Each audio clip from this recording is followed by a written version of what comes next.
So this rival team was the #1 team in Season 6, and that wasn't a fluke. They were the best team across the entire year, and then they do make it all the way to the finals of the World Championship. So I think it is fair to come into this Season 7 with really high expectations for the team. Rival back in Smite again. No real surprises to see that they've brought exactly the same team back once again from the team that made it all the way to the finals of the World Championships. And to be fair, they barely missed out on the win.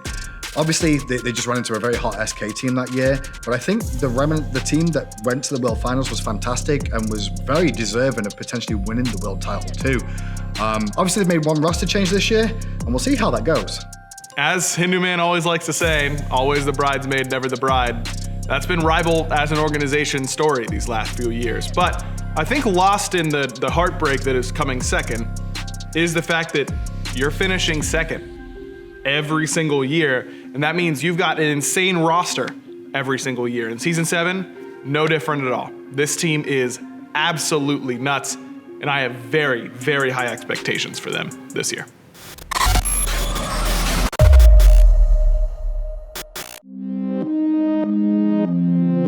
PandaCat back in the Pro League again. No real surprises there. I think Panda's mechanical skill is fantastic.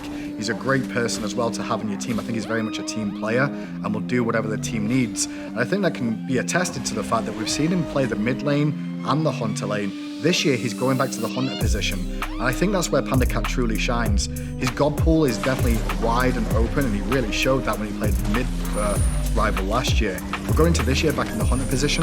I think we could start to see some fireworks again with him and Mike alongside each other in that Giro lane. The more I sit here and think about PandaCat, like I'm just trying to think back on what he's done here in the SPL, the more he's like one of our best players ever, right? It just consistently seems to be the best in the role. He was dominant as a hunter, especially in North America, just leagues above everybody else. And then in international competition was a monster as well. He switches over to the mid lane. We spend all the offseason going, man, can PandaCat play in the mid lane? I hope he doesn't drag this team down. Never even once did that come up during the regular season. He was one of the best mid laners last year as well, almost instantly made that transition seamless. So now he's going back to the hunter role where he's comfortable, and I expect him to be, him and Cyclone Spin, just the two best hunters, those two guys, the entirety of this season. He will play pressure picks, he will bully you in lane. This guy does everything that you need your hunter to do. Some things you didn't even know you needed your hunter to do. You're like, oh yeah, if you could just win your 1v1 over there all the time, that'd be great. I have really high expectations for PandaCat this year.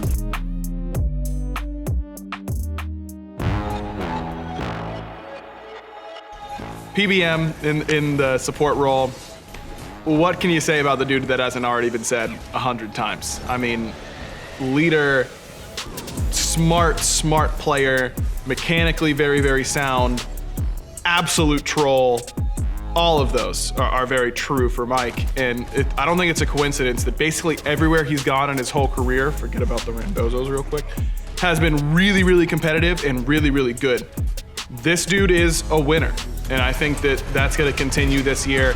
I think that the team environment that he brings is one that you love to be a part of, maybe not always playing against, but that's by design, I'm sure. This dude, I think, is going to have a renewed fire this year.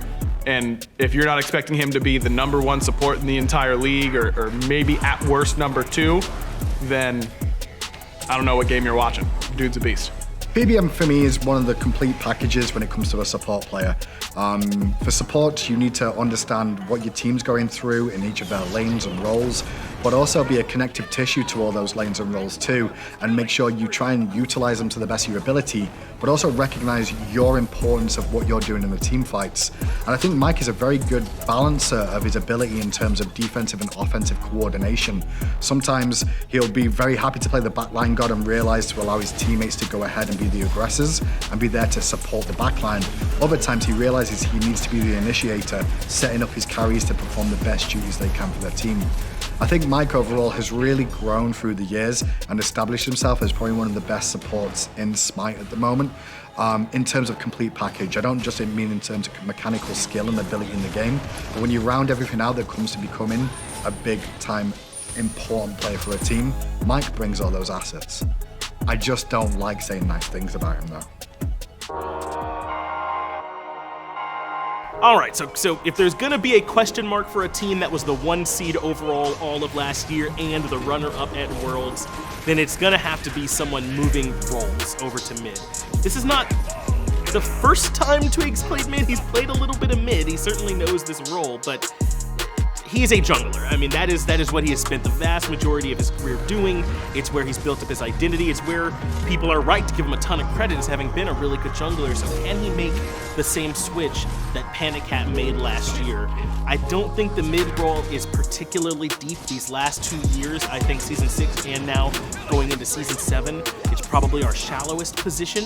That's why we're seeing people like Twig shifting over into it. So I think that is a bit of a mixed bag. It does mean that Twig's in a position where he can thrive as a mid laner, but it might also mean that they don't even really need all that much from him. They just kind of need Captain Twig to do his job, to be able to farm up evenly in lane, to not get picked too often, to make sure he's following around Mike so that when the crowd control's there, he can follow up with his abilities. Like he's following around Sam as well. Those are the two that'll probably work together more than any other pairing, though we'll see Twig and Sam working together.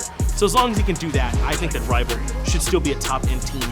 And then if we can see some classic Twig shenanigans, maybe he brings the Hobwa that he loved in the jungle to the mid lane, then that's all the better. But I don't think the expectations for him should be that high in this role. They don't even need to be for Rival to succeed. It's not going to necessarily be a super easy transition, though he has done it before. He used to play mid way back in the day. I just think that as a mid laner, so much of what your job is being a good teammate and being a good communicator. And Twig is both of those.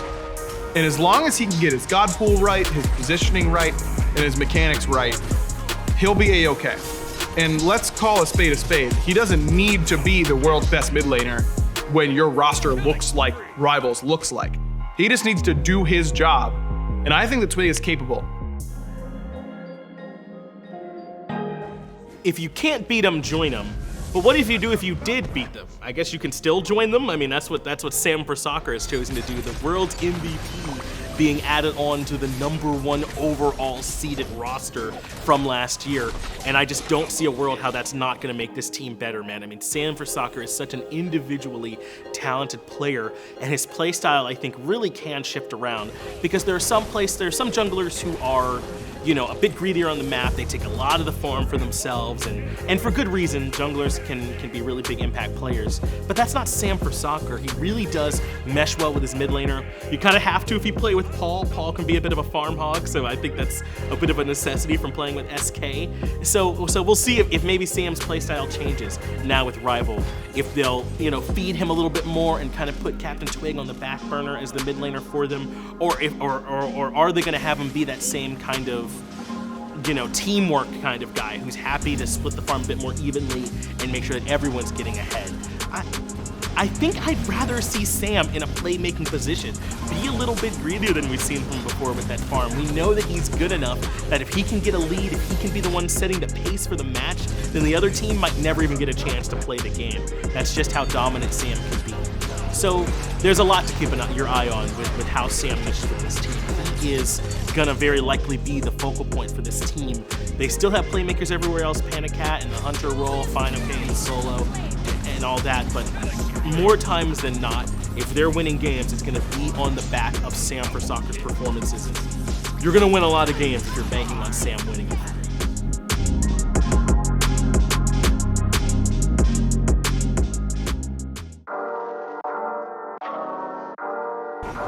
It's kind of crazy when you think about the whole narrative around FineOkay is going to be going into this year, where he's definitely one of the best.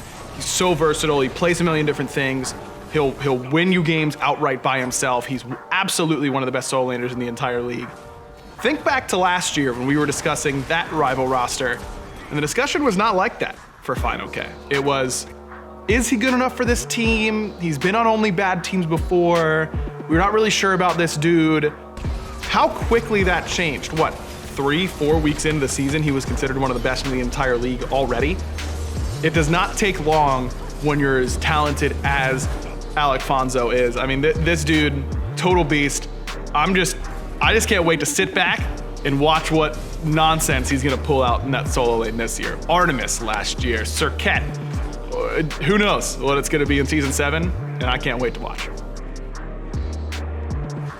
I don't remember the last time FineOkay had a bad performance. And when you think about the amount of games I've seen FineOkay play over the years, pretty impressive. I can't think of one. There's normally one or two where people are lackluster. I think FineOkay in the solo lane really understands his craft. He understands his role, and he understands the expectations of what his team's expecting out of his role too. Now, Season 7 may see some changes towards the solo lane and his expected playstyle, but I think FineOkay is going to do exactly what you expect him to. He's very good in terms of the matchups and knowledge of the game, but he's also very good at communicating that information and making it useful for his team to handle in pressure situations. I think his ability to just turn it on when he needs to is something that a solo laner always needs to have. But he makes it very easy when he's a likable, approachable individual that definitely gets fan backing behind him too because of that. And it's one of the other strengths that Rival have. They all have that fan backing.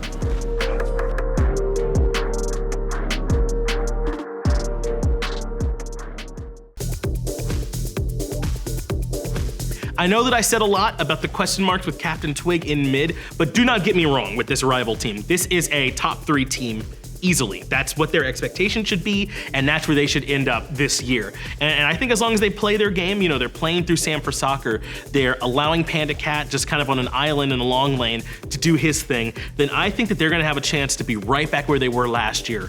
I know that they, you know, fell a bit short when they ran into SK at Worlds, and they're not happy with that, but that season they had in Season 6 is absolutely one to be proud of and to build on coming into Season 7. They're gonna be a team to watch out for sure.